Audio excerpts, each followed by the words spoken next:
Hello everyone. I have another journal to share today that I've started. I had started a different one about a month or two ago. I had come into a project on YouTube that I really wanted to join. It was Roxy's Journal of Stitchery, but she had started that in January.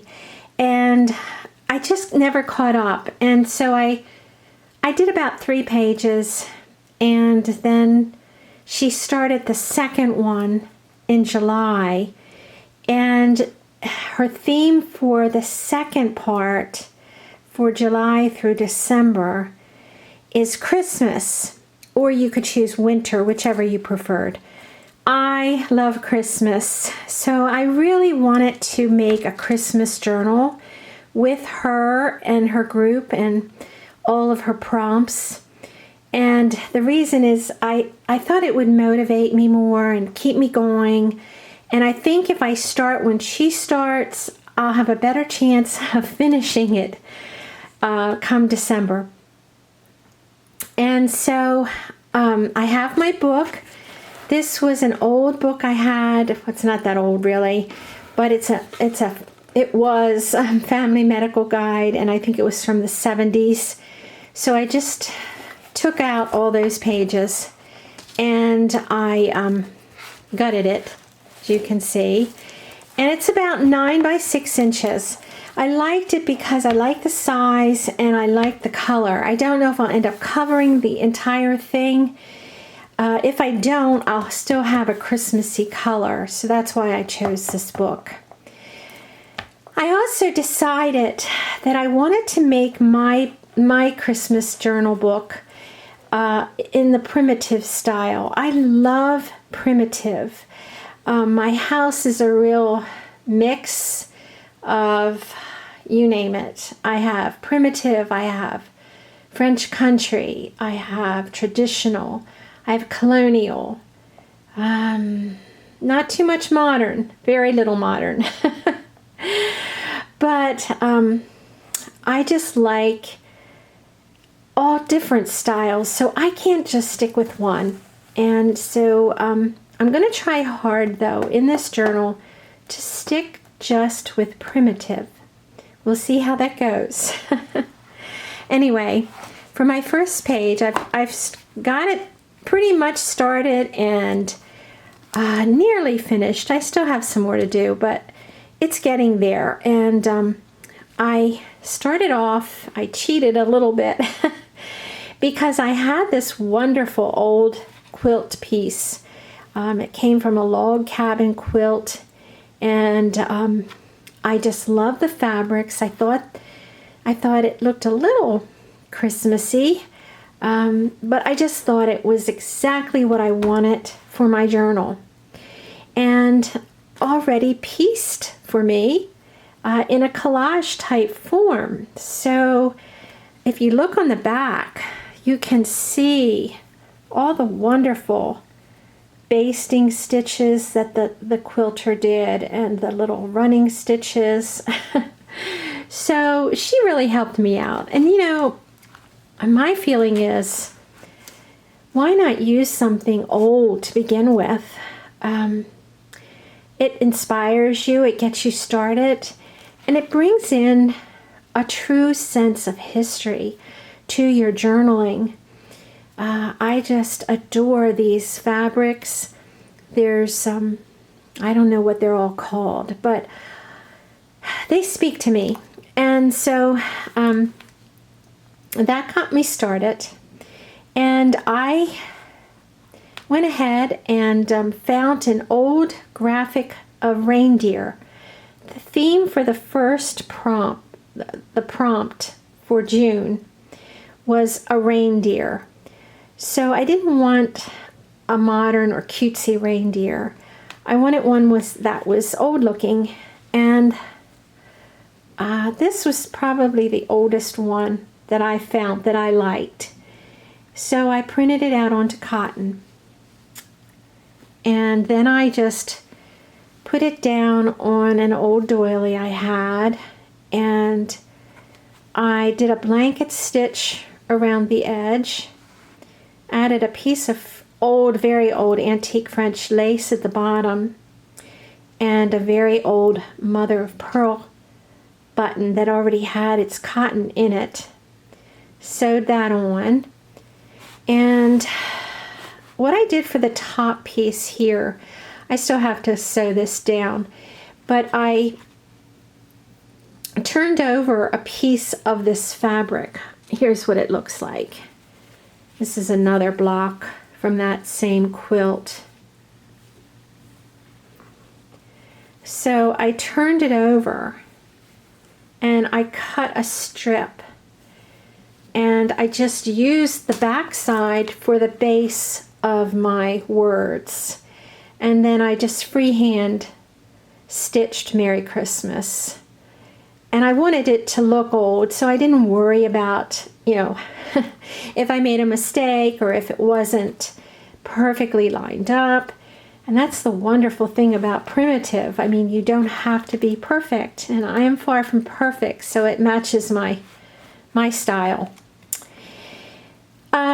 This was an old piece of lace I had, and I stitched that down with some buttons, and these are all very old buttons. This is an old bone button from the Civil War era. I have quite a few of those that I've collected. I don't know what era these are from, but they're very old. Another mother of pearl. I just love that one. And this black one is extremely old. If you could see the base, you would be able to tell. I just love that one, even though I don't know if you can see it. It has a little texture to it. I'm a button collector as well, so I have a lot in my stash, but you wouldn't believe how long it took me to find just the right black button to put there. I had started with green buttons, and I put these 2 green buttons on, and I thought, there is no green in this, and I just didn't like them, so I took those off and put these here instead, and I'm very happy with those. Down at the bottom, I'm going to put a date. And right now, for some reason, I don't know why, I'm thinking of 1823. I might switch that to 1863 because I think these fabrics are definitely more of the Civil War era. Could be even a little later. I don't know for sure, but I know that they are somewhere in mid to upper 1800s. So I'm going to put 18 something. I like 1823 because 23 is my lucky number. Don't ask me why that has anything to do with this, but I thought 1823, but that also is an era that I love, which is the Regency era, with the old gowns, and I just love that era. If you look up Regency online, you can see the ladies with the long gowns that I'm talking about. And I'd even like to put a couple of those in this book, so that's why I'm thinking I might do that date.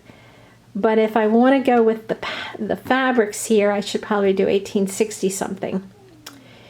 Then I might put my name here. I don't know. I'm not sure yet.